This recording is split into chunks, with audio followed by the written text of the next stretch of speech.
बहुत समय पहले की बात है। बादलों से ऊपर जहाँ हवा भी जमी हुई लगती थी, वहाँ एक ठंडी मगर खूबसूरत रानी रहती थी। उसका नाम था बर्फ की रानी हिमायरा।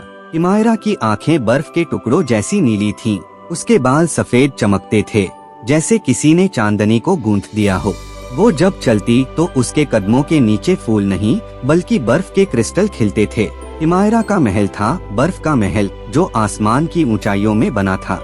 वहाँ सब कुछ ठंडा था, पानी, हवा, यहाँ तक की भावनाएं भी। हर दिन वो अपने बर्फ के सिंहासन पर बैठती और कहती, गर्म चीजें दिल को जलाती हैं, सिर्फ ठंडक ही सुकून देती है। लेकिन भीतर कहीं न कहीं वो अकेली थी, क्योंकि उसके राज्य में कोई भी मुस्कुराता नहीं था। हर किसी के चेहरे पर बस एक सीधी ठंडी मुस्कान थी, बिना किसी गर्मजोशी के। एक दिन जब बर्फ का तूफान चल रहा था, आसमान में कुछ गिरा। वो कोई उल्का नहीं थी, वो एक चमकता हुआ लाल गोला था। हिमायरा ने जिज्ञासा से कहा, यह क्या चीज है जो मेरी बर्फ को पिघला रही है? वो पास गई और देखा, वो एक छोटा लड़का था, आग का बना हुआ। उसका नाम था अग्नि, आग का दिल। उसकी आंखों में गर्म रोशनी थी और जब वो सांस लेता तो भाप उठती। हिमायरा ने अग्नि को अपने बर्फीले कमरे में कैद कर लिया। तुम्हारी गर्मी मेरे राज्य को नष्ट कर देगी, उसने कहा। अग्नि मुस्कुराया, और तुम्हारी ठंड सबको जला रही है, बिना आग के भी। हिमायरा चौंक गई। किसी ने उससे इस तरह बात करने की हिम्मत कभी नहीं की थी। धीरे धीरे वो देखने लगी कि अग्नि कैसा है। जब अग्नि बोलता तो उसके शब्दों से महल में थोड़ी गर्माहट फैल जाती। बर्फ के फूल पिघलते नहीं थे, बल्कि उनमें नई चमक आ जाती थी। एक दिन हिमायरा ने पूछा, क्या तुम्हें ठंड नहीं लगती? अग्नि हंसा, अगर दिल में गर्मी हो तो ठंड कैसी? हिमायरा पहली बार मुस्कुराई। उसने सोचा, क्या सच में ठंडक ही सुकून देती है या गर्मी भी जरूरी है? दोनों ने साथ वक्त बिताना शुरू किया।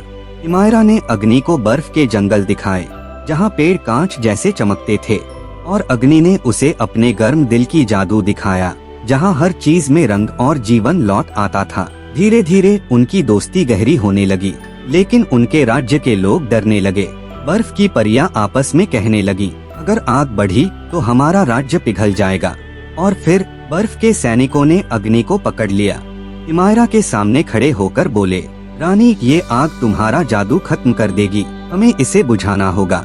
हिमायरा दो राहों पर खड़ी थी, राज्य की रानी के रूप में ठंड को बचाए या एक दोस्त के रूप में अग्नि को। वो बोली, नहीं, मैं किसी की गर्मी नहीं बुझाऊंगी। लेकिन सैनिकों ने उसकी बात नहीं मानी। उन्होंने अग्नि को बर्फ की जेल में बंद कर दिया। रात बहुत ठंडी थी, आसमान में एक भी तारा नहीं था। हिमायरा अपने महल की सबसे ऊंची मीनार पर गई। वहाँ से उसे बर्फ की जेल दिख रही थी। अंदर अग्नि धीरे धीरे बुझ रहा था। उसका चेहरा फीका पड़ गया था। हिमायरा की आंखों से आंसू निकले, और वो आंसू जब गिरे तो पहली बार बर्फ नहीं बने, बल्कि पानी की बूंदें बनी।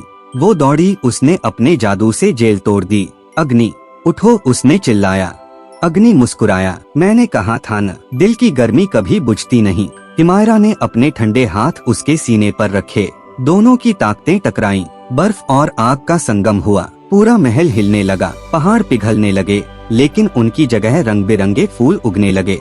नदियाँ बहने लगीं, हवा में नमी और रोशनी दोनों थी। जब सब शांत हुआ तो बर्फ का राज्य अब जीवित लग रहा था। वो अब न ठंडा था न गर्म, बल्कि संतुलित था। हिमायरा ने कहा, अब से यह राज्य बर्फ और आग दोनों का होगा।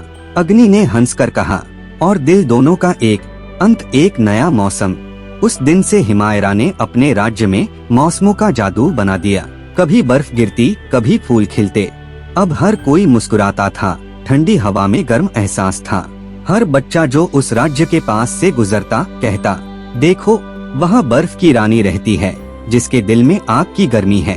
और आसमान से जब भी सूरज की किरण बर्फ पर गिरती तो वो चमक उठती, जैसे किसी ने कहा हो, सच्ची दोस्ती ठंड और गर्मी दोनों को एक साथ जीना सिखाती है।